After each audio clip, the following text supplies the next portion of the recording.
मैं ऐसा नहीं बन सका जैसा मेरे बुजुर्गों ने चाहा कि उन्होंने मुझसे तवक्कात रखी, ऐसा मैं नहीं कर सका। और ये इस चीज़ का मुझे अफसोस है। मैं अपने बच्चों के सही तरीके से उनको इस राह पे नहीं ला सका, अपनी बीवी को अपना हम नवा नहीं बना सका। कोई ऐसी बात जिस पे कॉन्शियस ज़मीर मलामत करता हो, यार ज़िंदगी में ये गलती हो गई थी? मैं रोज़ गुनाह करता हूँ, मैं गुनाहगार इंसान हूँ, मैंने अपने गुनाहों को छुपाता नहीं। मलामती सूफी से मैं यही एक्सपेक्ट कर रहा था। मलामती जब मैं अपने साथ मलामती लिखता हूँ मुझे पता था यही जवाब आएगा। मैंने तो 4-5 साल मंटो के साथ रहा मैं, ठीक है, बॉम्बे में, ठीक है। तो मैं हैंड राइटिंग मेरा बड़ा खूबसूरत था, बहुत खूबसूरत मैं लिखता हूँ, मुसव्वर हूँ, मैं राइटर हूँ, ठीक है।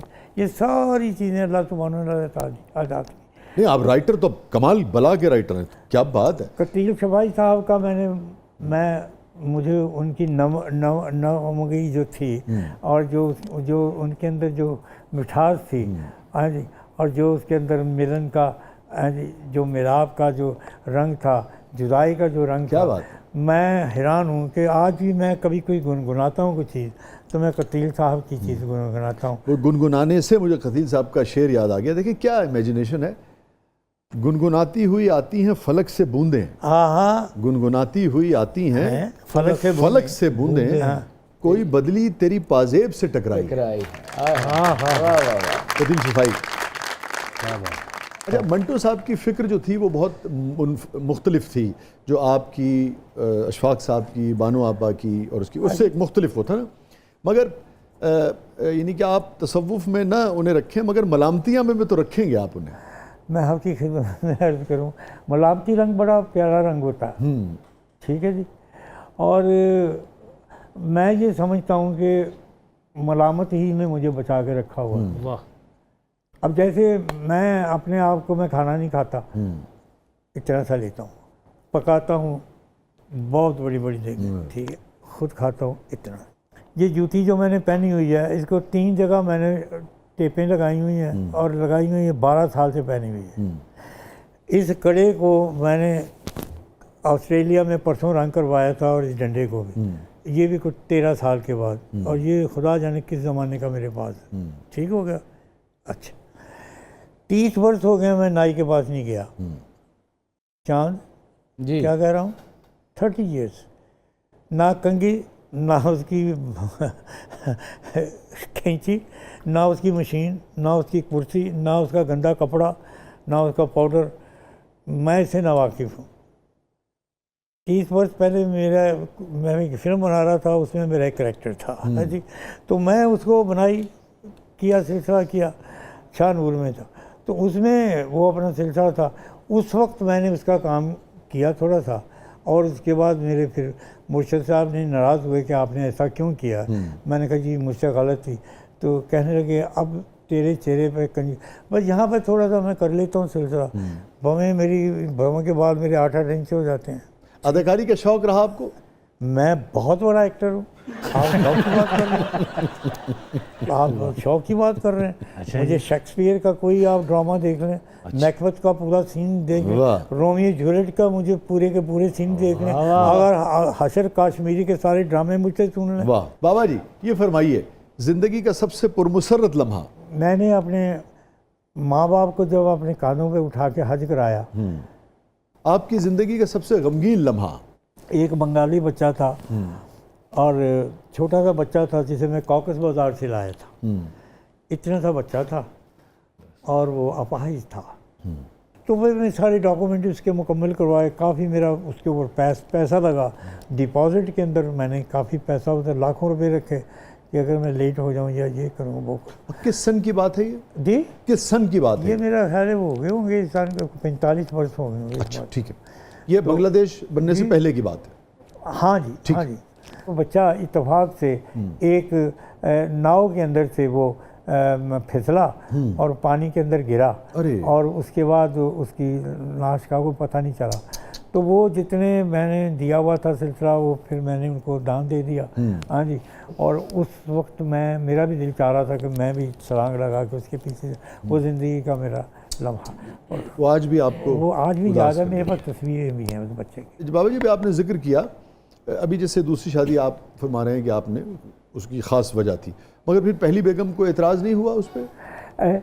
नहीं, पहली बेगम को मैं अलहदा हो चुका था। अच्छा, अलहदगी उसकी अलहदगी की वजह थी कि उन्होंने मेरी माँ की गुस्ताखी की हुई थी। ओह, गुस्ताखी ये की हुई थी कि मैं अखबार पढ़ रहा था, उस ज़माने में ज़मींदार अखबार हुआ करता था, वो पढ़ रहा था, कुर्सी में धूप सेक रहा था, सर्दियों का मौसम था, तो पीढ़ी के उत्ते मेरी माँ जी बैठी हुई हैं और मेरी जो बेगम पहली थी उनका सर देख रही जिवें निकाल रहे। तो चाचा मेरा जड़ा सी ना वो पुलिस का इंस्पैक्टर सी जम्मू हुंदा सी जी, हिंदुस्तान जी, वो किताब में भी तो उसके पास सर्विस पिस्टल भी होता था। वो फिर जनाब जी मैं वेख्या तो चाचा मेरे ने जिले लेके उन्होंने बेटा कोई नहीं थी, बेटी कोई सी, तो मैं भी घर का कला पुत्र, ਉਹਦੀ कली बेटी चाचे मेरे दी पुलिस इंस्पैक्टर है, सर्विस पिस्टल ने लाया था। उन्हें जिले देखे तो मैं पता नहीं कि अखबार पढ़ने देना जिम्मेदार, वो उन्हें वेख्या तो गुस्से च लाल पीला हो गया, पठान थी हाँ जी चाचा मेरा। उन्हें कहा भाभी मैं धी इत्थे इस वास्ते नहीं ब्याह कि तेरियां जुआं कड्ढे, तेरा एक पुत्र सी मेरी धी सी, मैं शहजादियां मगर पालिया तो तू जुआं कढ़ाण डई नहीं, तू किसी नौकरियानी को नहीं कढ़ा सकती।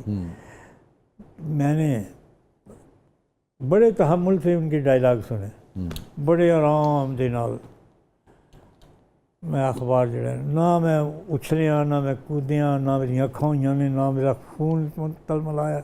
मैं फिर आराम न गया, मैं क्या जी एक तलाक देती तुहानू तेरी बेटी ने। वो बिल्कुल जी बड़े स्लो मोशन के उन्होंने एक्शन दिता, हाथ भी स्लो मोशन च हथे गया, इंज करके उन्हें रिवाल्वर बाहर कढ़िया, कहता एक लफ्ज़ ना होने जा बोली अगो, दूसरा लफ्ज़ नहीं कढ़दा।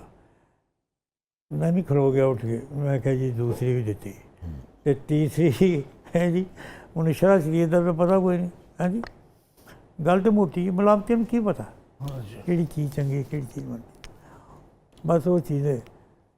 उन्हें फिर जनाब मेरी दूसरा हाथ भी इंज कर लिया, बिल्कुल पूरा एक्शन ही पिस्तौल इंज करके अखां दी इंज करके उन्हें फायर कढ़िया है जी, फायर कढ़िया पीछे दरवाजे में जाके लगा। मैं क्या चाचा है वेख ला, ये दरवाज़ा इस वैसे बंद हो गई, जाके कुंडी में लगा, बस वो फिर सिलसिला हो गया, इस वजह से वो हो गया। तो फिर मैंने तलाक दे दी। बाबा जी उम्र के इस हिस्से में अब आप क्या समझते हैं कि मर्द और औरत का, आपकी किसी शख्स की कोई अहलिया हो और वालिद को बात कह दे और उसकी वजह से अहलिया से ताल्लुक़ ख़त्म कर लिया जाए, आप समझते हैं ये दुरुस्त बात है?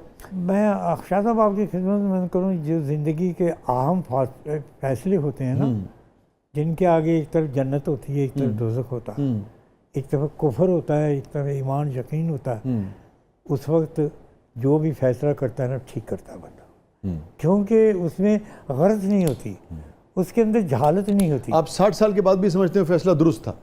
मैं ज़रूर, क्योंकि अगर मैं बीवी का साथ दे देता, उसके बाप को खुश कर देता, तो मेरे बाप की हुई भी सारी मेहनत हकारत जाती, क्योंकि उन्होंने भी सदक़े की शादी की हुई थी। तो वो मेरी माँ ये सोचती, और वो मज़े की बात है कि मेरी वालदा जो थी वो एक ऐसे कबीले से ताल्लुक़ रखते थे कि जिनको अच्छा नहीं समझा जाते, बर्तन बनाने का काम करते थे वो लोग।